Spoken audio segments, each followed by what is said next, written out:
Our next speaker is Chandra Pruett-Miller, Director of St. Jude's Children's Research Hospital Comprehensive Cancer Center.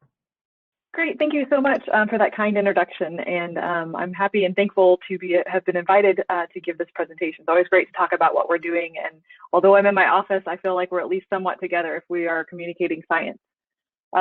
So yeah, my name is Chandra Pruett-Miller. I publish under Pruett-Miller, so if you're looking for any of my papers, it'll be under Pruett-Miller. And I am the founding director of the Center for Advanced Genome Engineering at St. Jude Children's Research Hospital, and we call ourselves the CAGE. And our missions in the CAGE are basically threefold. First, we help others do genome editing. So we facilitate investigator-initiated projects, so we help them do genome editing. And then second, we spend about 25% of our time doing independent R&D projects so that we can be at the forefront of this fast-paced field. And then finally, we support key initiatives such as the gene and cell therapy programs at St. Jude Children's Research Hospital, and specifically on CAR T and sickle cell disease. So as I mentioned, we spend 75% of our time doing helping other people do genome editing, and then 25% of our time doing independent R&D. In that 75% of our time, we basically provide 6 main services to St. Jude investigators, and I'm going to list them here so you can kind of get an idea of kind of the scope of what we're doing in terms of genome editing.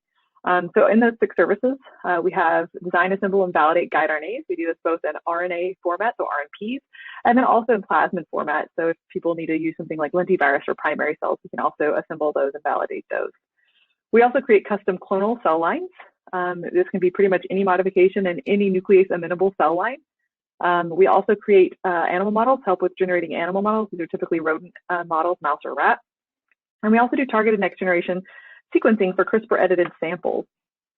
We also facilitate high throughput genetic screens by creating and QCing pooled guide RNA libraries, and then also helping on the back end to analyze those screens. And then we also create edited cell pools. And this is basically for those folks who don't really need a single cell derived clonal population, in which we can create a highly edited cell pool. So that's kind of the scope of what we're doing on our core side of the business, or core side of the operation.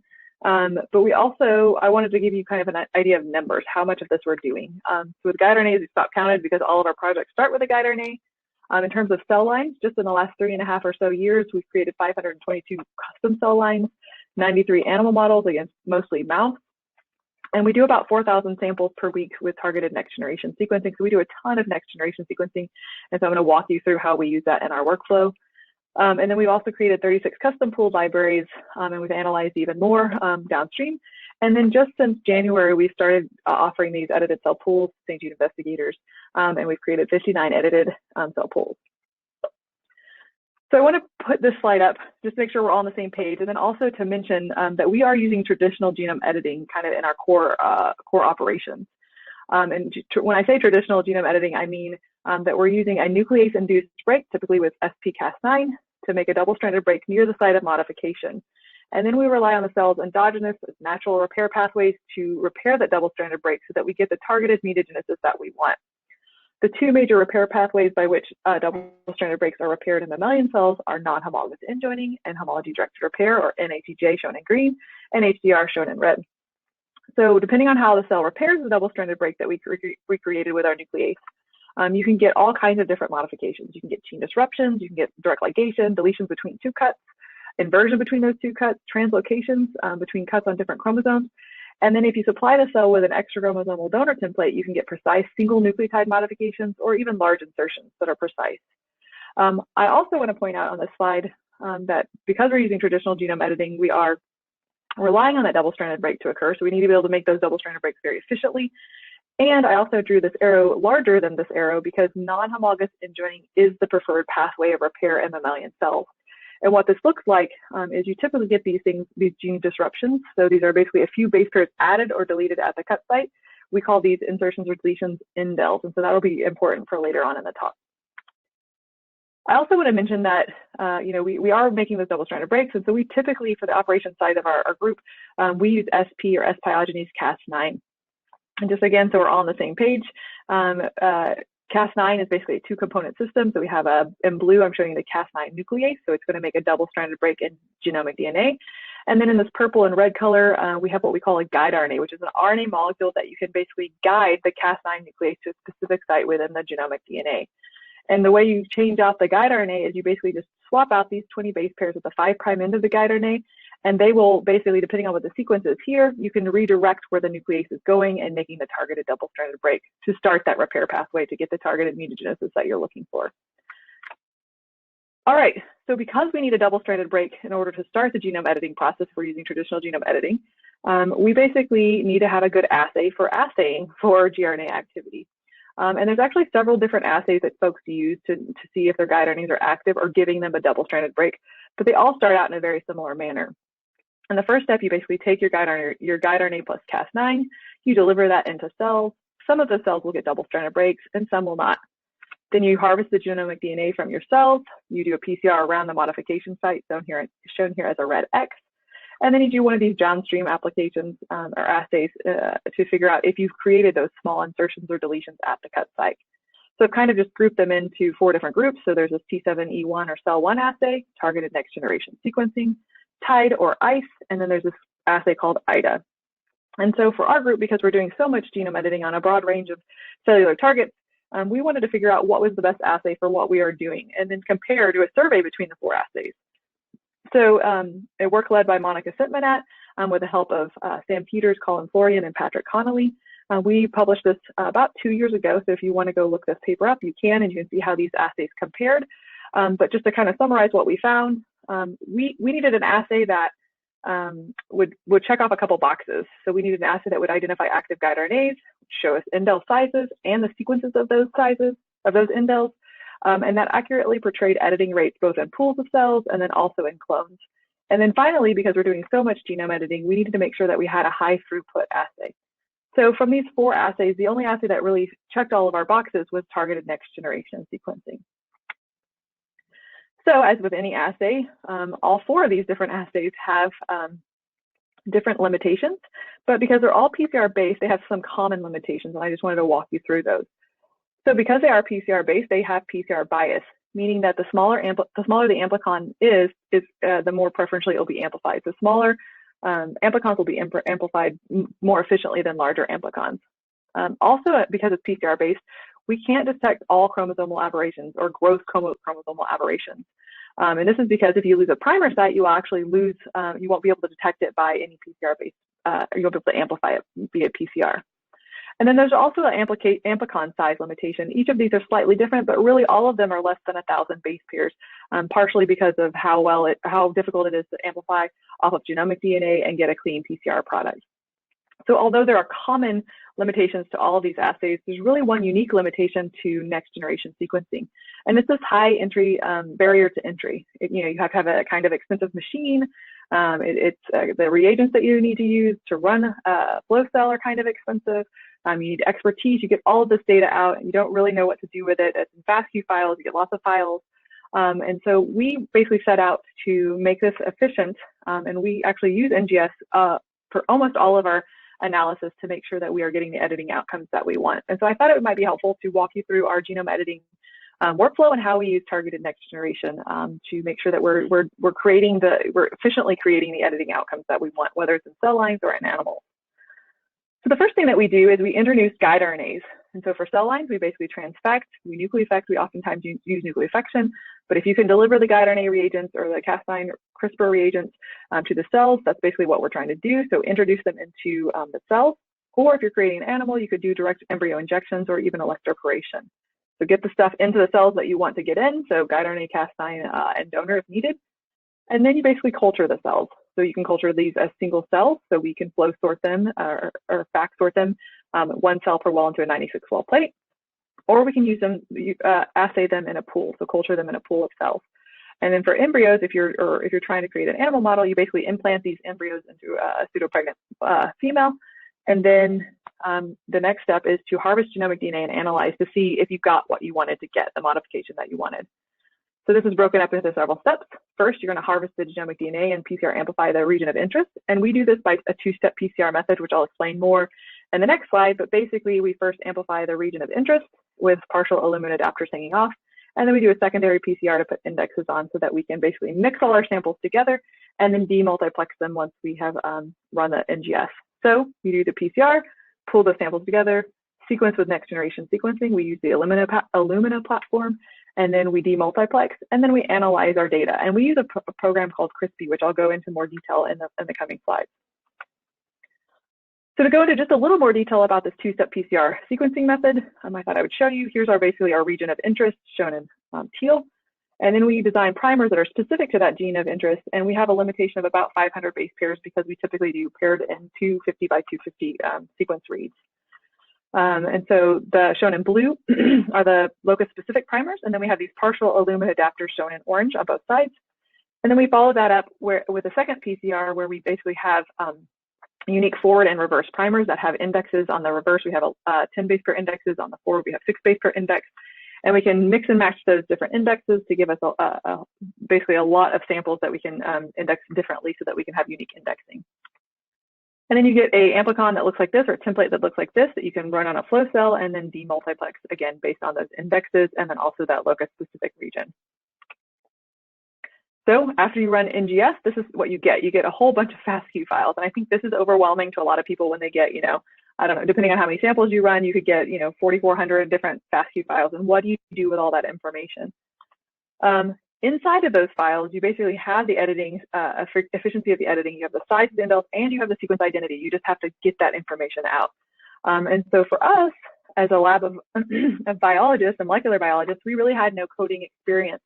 But we knew what we needed in order to be able to do what we wanted with our genome editing workflow. So Patrick Connolly in the lab really took it upon himself to teach himself Python. He took a course on Codecademy online. It's a free online course, so he could understand how to write Python scripts. And he basically wrote this script. And I'm going to tell you a lot about it. It is published. We just published it about a year ago, I guess a little over a year ago now. I'm super proud of this, and I'm really impressed with Patrick that he took this initiative to do this, and it's really been game-changing for our lab. And we've actually been using this for about 8 years now, but we had so much to do, we didn't have time to publish it with all the genome editing projects that we had. So how does CRISPR compare to other analysis programs? So there's definitely other NGS analysis programs out there. There's several. This list is probably out of date already. But we needed a couple things because of what we're doing in the core. We needed a couple things. We needed to be able to check off certain things again. So we needed to be able to run locally on our desktop computers. We didn't want to have to rely on somebody's server. If it went down, we would be stuck. We needed to be able to analyze over 20 samples and really hundreds of samples for a given loci. And then we also need to be able to search for more than one donor sequence. So sometimes we want heterozygous modifications, so we need to be able to look for both modifications that we're looking for. And then this is really the key one that sets CRISPR apart from the other NGS programs that I'm aware of, is that we get a master summary file that is searchable and sortable. So this really helps us go through the different projects and figure out what's the best clone that we have, or what kind of different clones we have. I should mention that a lot of these other programs are superior, and ours definitely in the coding, and then also their analytics as far as like what they output. They give really great graphical information, pie charts, graphs. So I'm not trying to knock any of these. It's just for what we're doing, and the functionality of CRISPR, I think is really as simple, and it really is. If you're not a computational biologist, you can definitely understand how CRISPR works, and it's not a black box. You can really tailor it to your needs. So I thought I'd go over how CRISPR works. So basically, you start out with your reference sequence. So remember, we're doing that two-step PCR, so we know what our amplicon is, we know where our modification is. So you use, as your reference sequence, you're going to just use your amplicon sequence. So from F to the forward primer to the reverse primer. Then we give the program what we call a seq start. So this is about a 10 to 14 base pair sequence at the 5' of your reference sequence, or that amplicon.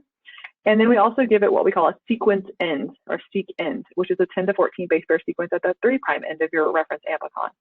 And then we say any of those, look through all of those FastQ files, and anything that has this seq start and this seq end, we want you to measure the distance from the start to the end, and then compare it to the reference that we gave it. So we gave it the reference.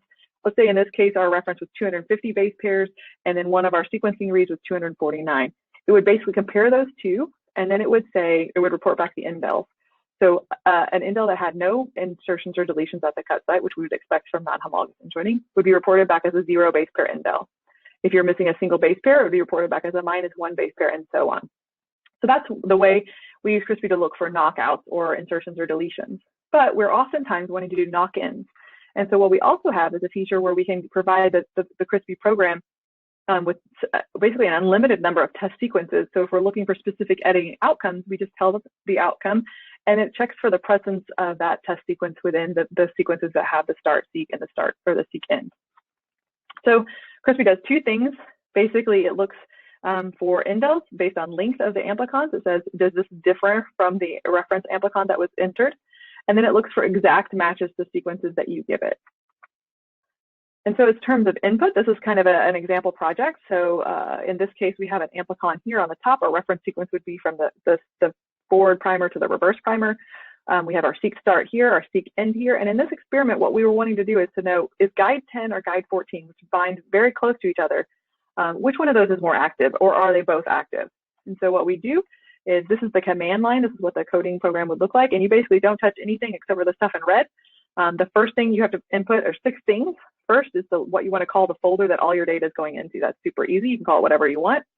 Then you're going to need to tell it the reference sequence. Again, super easy, just from forward to reverse primer. That's your reference sequence, your amplicon sequence. Then you need to give it a 10 to 14 base pair. It can be really any length, but 10 to 14 is a nice small number. Seq start and seq end. So seq start is at the 5', seq end is at the 3'. Then you're actually going to leave this most of the time alone. That's going to say that look in any files for these things that end with .fastq. And then you have this test list, and you can give it an unlimited number of test sequences that you want to look for. So in this case, we're just looking for the 23 base pairs of guide 10 and the 23 base pairs of guide 14, and we're looking for exact matches to those. So that's the input. And I'm going to pause here because whenever we submitted this for publication, a lot of the people were coders, and they said, hey, it's not common to actually modify the command line. And so most people have a GUI, or graphical user interface. And so that hasn't been published yet, but what we do have, Jake Steele in the lab has actually gone through and made a GUI for this. So if you prefer to use this GUI, you can. There are some benefits to using the command line, but certainly if you want to use the GUI, it's available here. And both the crispy original program and what we call Pretty Crispy are available on GitHub for free. All right, so let's go to the output. So I told you how you get what you have to input. You basically have your FastQ files, then you have to tell it the reference sequence start, end sequence, and then your test sequences. And this is what you get out. This is that master summary file, and it's in a CSV format, which is basically an Excel file, which is, again, searchable and sortable, which is key if you're looking through a lot of different clones. So I'm going to walk you through this output. I'm going to kind of go step by step. So the first column is called name. That's just the well in which your sample occurs. So again, this is determined based on the demultiplexing those indexes, those forward and reverse primer indexes. And then we basically have, this is usually left empty, so you can fill this out on your own. So we inputted this name. We said negative control, guide 10 transfected, guide 14 transfected.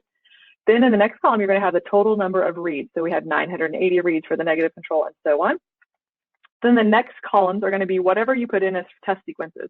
So we put guide 10 for the first name of that column, and then we put guide 14 for the second column. And then it's going to tell you the number of times, the number of reads, and the percentage of reads that gave those exact matches. The next column is going to tell you the percent of reads that are not wild type links. So basically anything above 0 is going to be considered an indel. And then the last part you're going to see is we're going to report the top, and I'm only showing 4 here, but we typically report the top 8 indels. So this is the most common indel in these samples, which was 0 or wild type links, followed by, in this sample with G10, a +1, a -15, and a -2. And then the last thing on this output is going to be some QC checks, which I'm going to glaze over for now, or gloss over for now. If you want to talk about these in the Q&A, I'm happy to talk about those as well. But easily, I can go through here, I can look at this file, and I can say, okay, guide 10, we got 80.7% cutting, with meaning alleles that were not the wild type links. So I automatically easily know guide 10 was the most active, and I can tell you what fraction of indels, basically a +1 was the most common indel, a -15 was the next most common. It's very easy to look at and understand what's going on. The second output file is a text file. So this was just a summary file. It kind of told you kind of what in general was going on, but it doesn't tell you what this +1 sequence is. The second file is an output file that's a TXT file, which will give you the top exact matches to the sequencing reads in any given well. So again, this is our negative control, which was in well 1B07. And what you can see is it'll tell you this line, this sequence, is the exact match and occurred 644 times, followed by this sequence, which occurred 11 times, this sequence which occurred 10, and it could go on and on and on. And so what you can notice immediately is all of these are the same length. And so what this is these are sequencing errors. So any given base pair has a small percentage, about a 0.02 to 0.04% chance of having a miscall. And so that's what we're seeing whenever we get so many reads. And we're actually binning them based on exact matches. And so in this case, you can see these are our guide RNAs over here. So they're cutting where those arrows are, and these mutations have nothing to do with these guide RNAs. So these are what we call sequencing error. And again, I can just easily look at this and say, okay, they're all the same links. These are sequencing error, and the fact that I have a major read and then followed by a lot less reads. However, whenever we look at our guide 10 and guide 14 samples, you can see what I call the river. You can see that these are kind of wiggly. You can see that they're not all the same length. And you can see that they have significant numbers of reads at each one of the different exact matches. So I can easily tell you that these are the samples that had guide RNAs in them. This is my control, and everything looks good. One thing I did want to mention is that whenever we're looking at the total indels and frequencies, this is looking, again, just at length, not at sequence. And so if you have something like a 45 at 23%, what we actually found out whenever we looked at the text file is that we actually had 2 different minus 45 indels. And so you can actually look at what the sequences are here in the text file. All right, so CRISPR also allows you to look at HDR events, and you can analyze for multiple different donor outcomes or editing outcomes. So oftentimes people will come to us and they'll say, hey, we want to make a modification that represents a patient sample, and they're heterozygous for this modification. Can you make a heterozygous or clean heterozygous modification? And when they say clean, they mean they don't want indels on the other allele, and they don't want it to be homozygous. And so what we did in this experiment is basically we used 2 different SSODNs, or these are basically just short oligos that you can have synthesized. And we call one of them a block mod, and we call one of them a block. So the block mod has the modification that they want, the C to T modification. And then we also put in what we call a blocking modification in the PAM sequence. So here's that NGG, and we basically changed that C, which is a G on the bottom strand, to a T. And we did this to prevent the guide RNA from coming back in and cutting after this modification occurred, because it's not enough to have just one base pair of mismatch between the target site and the modification site. So after this modification had been incorporated, there's a chance that it could come back and cut and then knock out our modification. And then on the other SSODN, so you can see here the block SSODN, we put in just that blocking modification. So the hope here is that we can make one allele that has this block mod and one that has just this blocking modification to give us what we call a clean het, where we're not knocking out the gene. So here's our outcome, or our master summary file. So you can see this is our negative control. And in this sample, we put in our guide 6 plus Cas9 plus 2 SSODNs, the block mod and the block.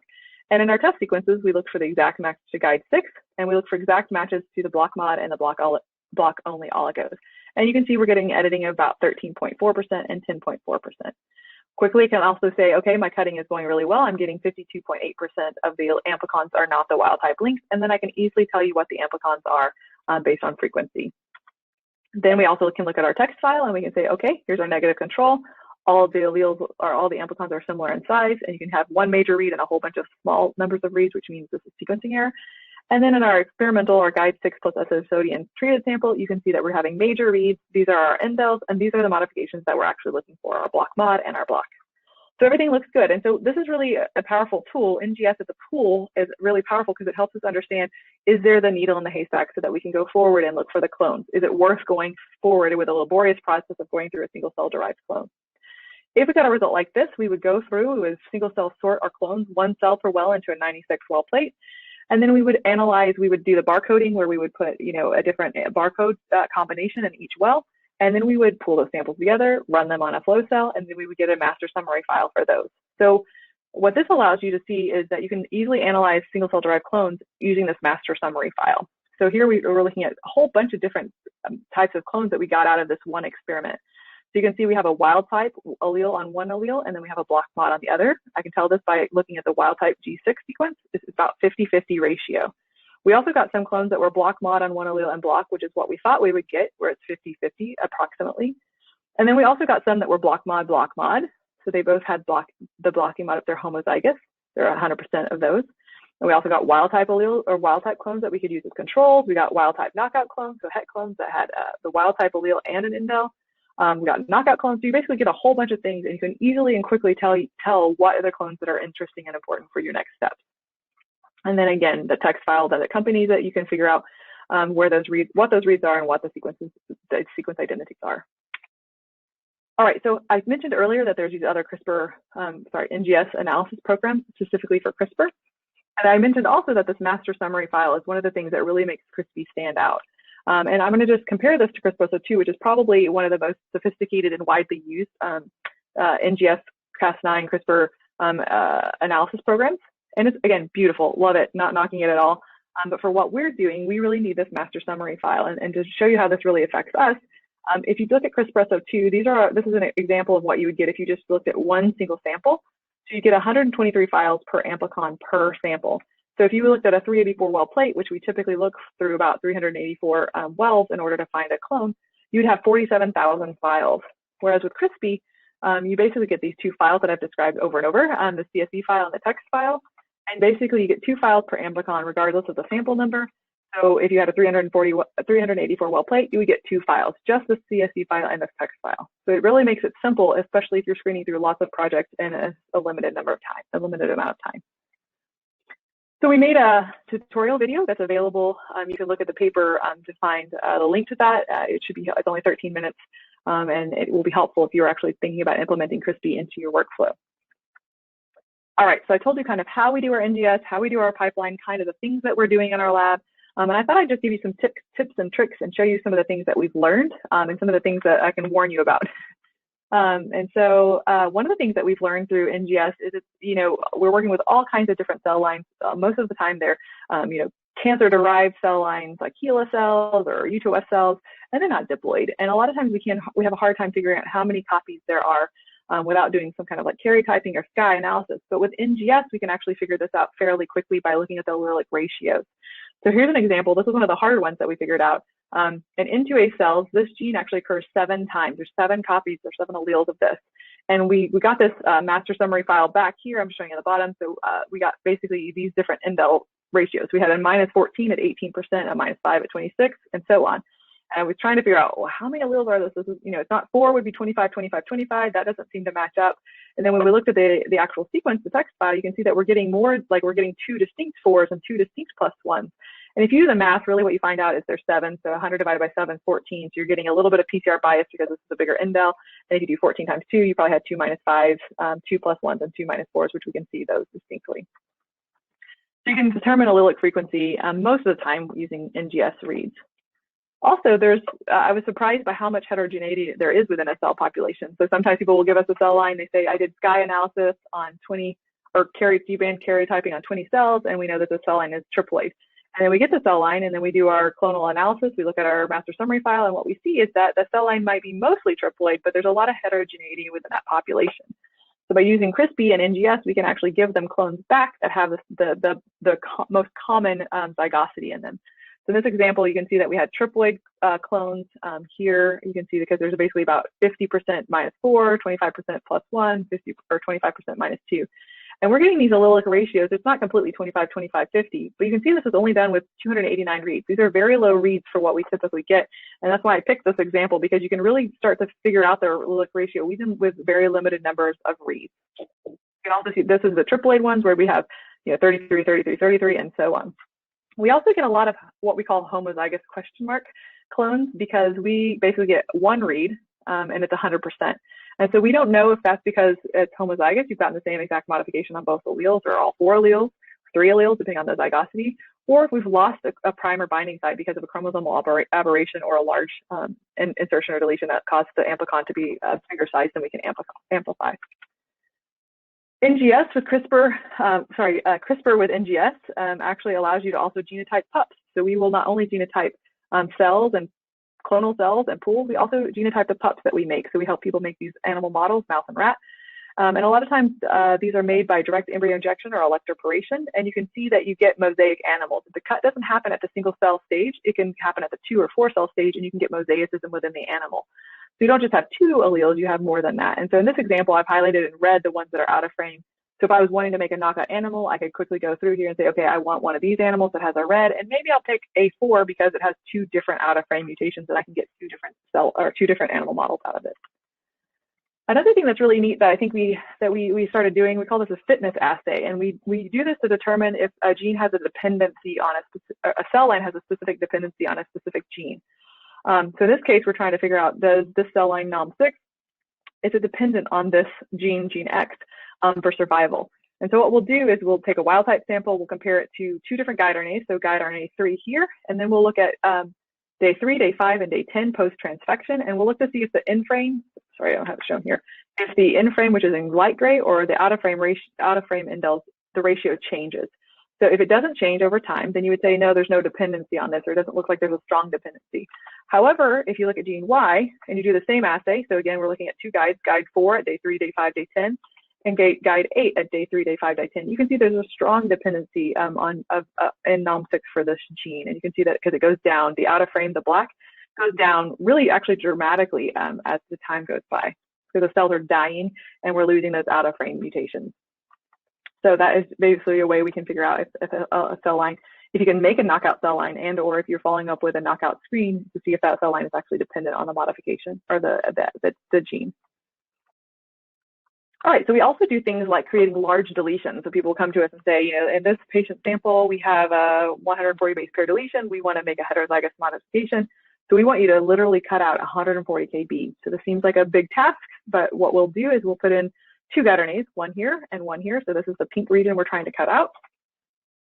And then we have primers that we designed, we call it genome forward and genome reverse. And these primers are going to be about 140 kb apart if the deletion has not occurred, so we won't get an amplicon. If the amplicon or the deletion has occurred, so this is showing a perfect deletion where the guide RNA is just rejoined, you're going to get about a 350 base pair amplicon, which you could A, run on a gel to see if you have it, or B, you can run it on by NGS because it's under that 500 base pair limitation.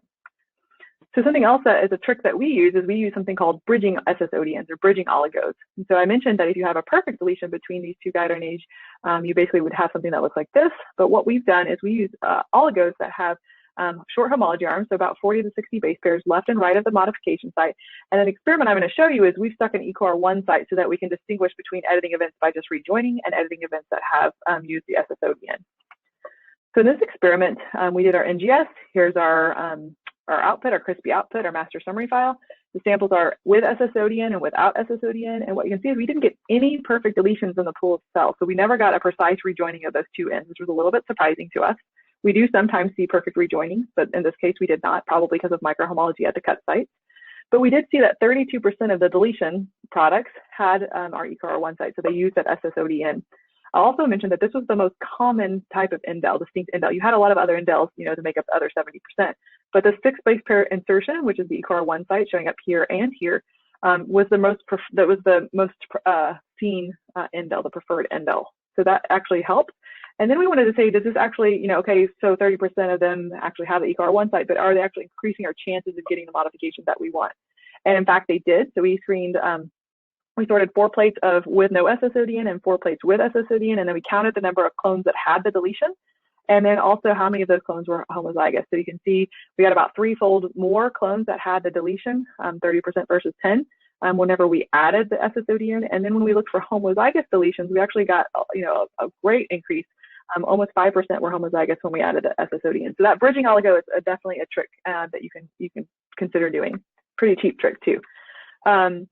Another thing that we do is we use single-stranded DNA. So I say SSODN if it's something that's less than 150 base pairs, and I'll say SSDNA if it's something that's bigger than that.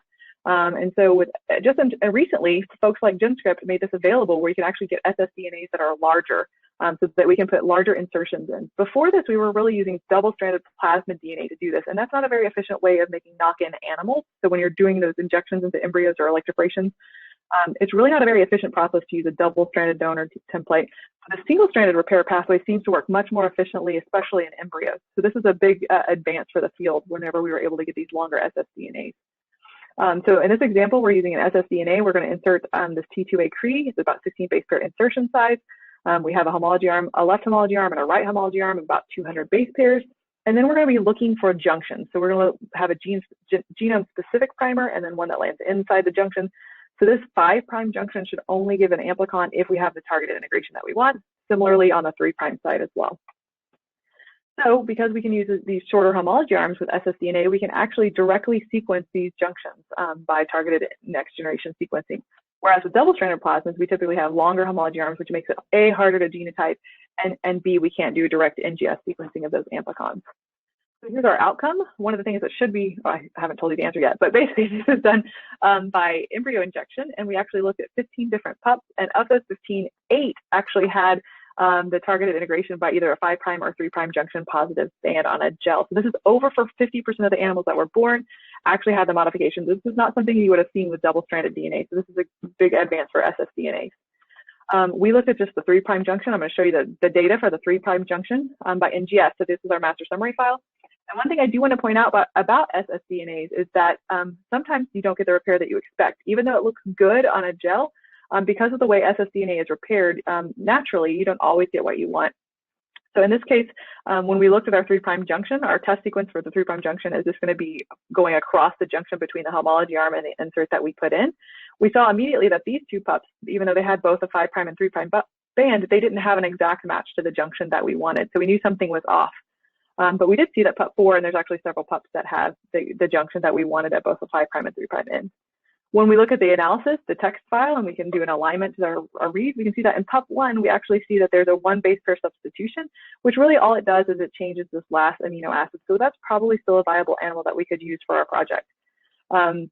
However, if you look at pup 2, you can see that there was a 2 base pair insertion, which causes the stop codon to be moved down to here. So you're actually going to be adding several amino acids on. So it's important not only to look at the master summary file, but also to look at the sequencing. And again, if you had looked at this just by gel, you might have said, okay, these are great pups, started breeding them, and then you would have had a headache whenever you started to genotype these or try to get the phenotype. I do want to also point out something about ssDNAs. I definitely recommend sequencing all the way from homology arm to homology arm, including your insert, because it does seem like sometimes we get mutations that we can't explain. These mutations around the cut site, we think is because of the repair process of the double-stranded break being repaired by the ssDNA. Same thing with SSODNs, but we think we seem to get more, I call them synthesis errors, from longer ssDNAs than we do from shorter ssDNAs. So this is an example of these two. We don't think that that came from the repair. We think that probably was on the ssDNA in the first place. But the good news is with ssDNAs, you get quite a few animals typically, and you typically can get multiple animals that have the modification that you want. So in this case, these two animals look perfect, and here's the reads that match perfectly. But I do encourage you to sequence all the way from homology arm to homology arm. With NGS, you can actually look at, and CRISPR, you can look at pretty much any kind of modification. I call it platform agnostic. So you can look at base editing, you can look at Cas9 orthologs. We typically use SP-Cas9, but we've also used Cas12a. We typically use Cas12a if we can't find an NGG near the modification site that we want for Cas9. Cas12a actually has a T-rich PAM, so it allows us to go into sites that Cas9 may not be able to go into. And so here's an example of that. In this experiment or this project, we wanted to insert a HIBIT tag right before the stop codon, but we couldn't find a unique NGG PAM. And so we went with this TTV here that we found in the sequence right here. It's the PAM.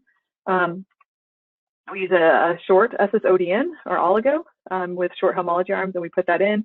We included a blocking modification in the PAM, so at this side, because it's Cas12a, and we were able to put test sequences that easily allowed us to quickly tell, okay, this is the modification that we want, and the antisense oligo works better than the sense oligo, which is what we would expect with Cas12a. You really want to use a non-targeting strand for your SSODN.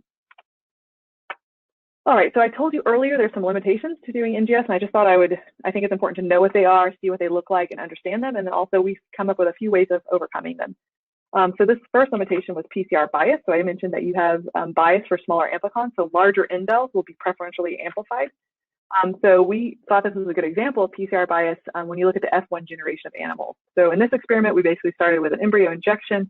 We found a mouse in the F0 line. Basically, the F0s had this 33 base pair deletion, but they were mosaic. So they had not only the modifications that we wanted, but they also have other indels going on inside the animal. So they didn't just have 2 alleles that they could pass on, they had more than 2.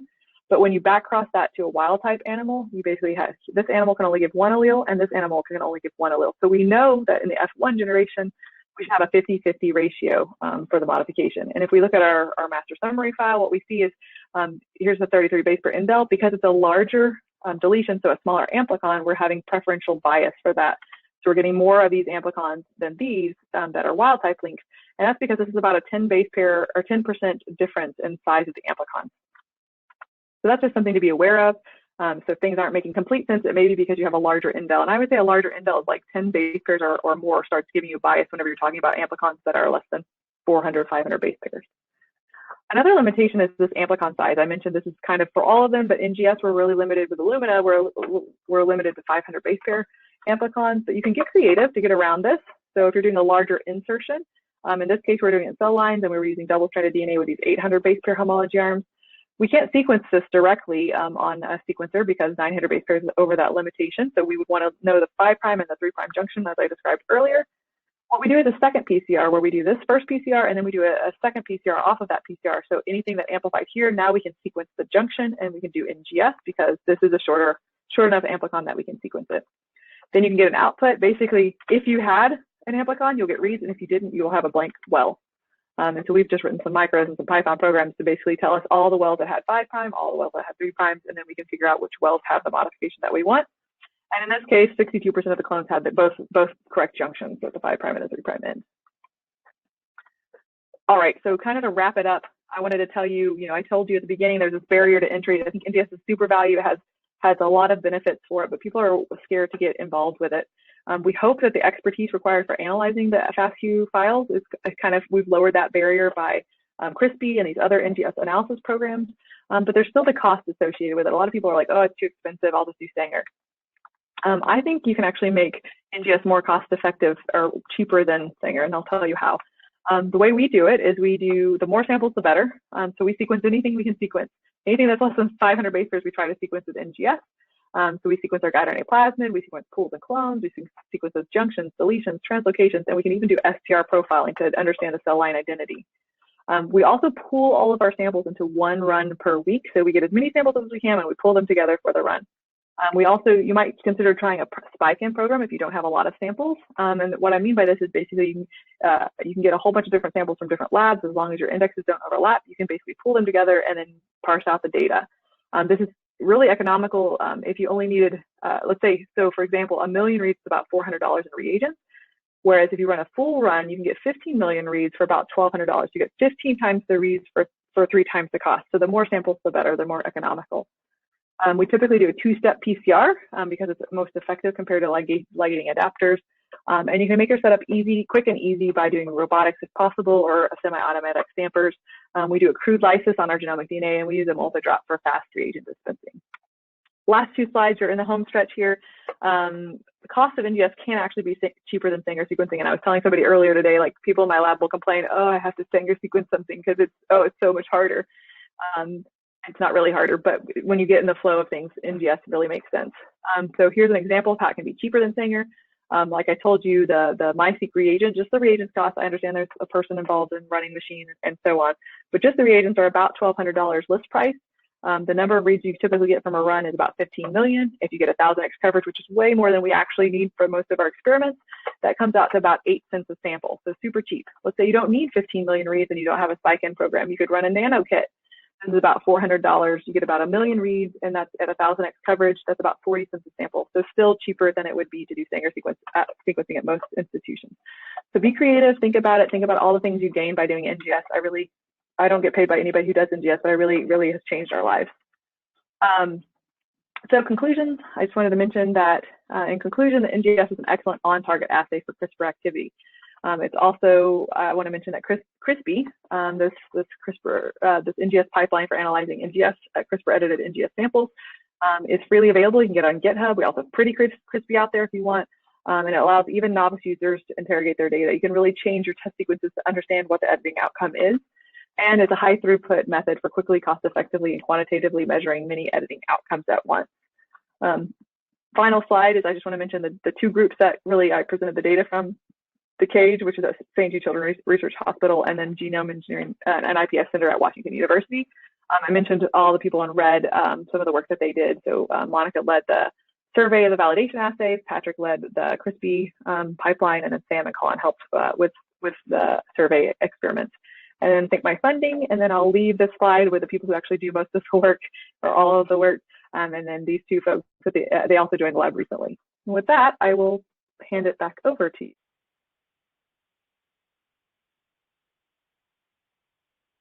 All right. Thank you so much, Chandra. Fantastic talk. Really appreciate it.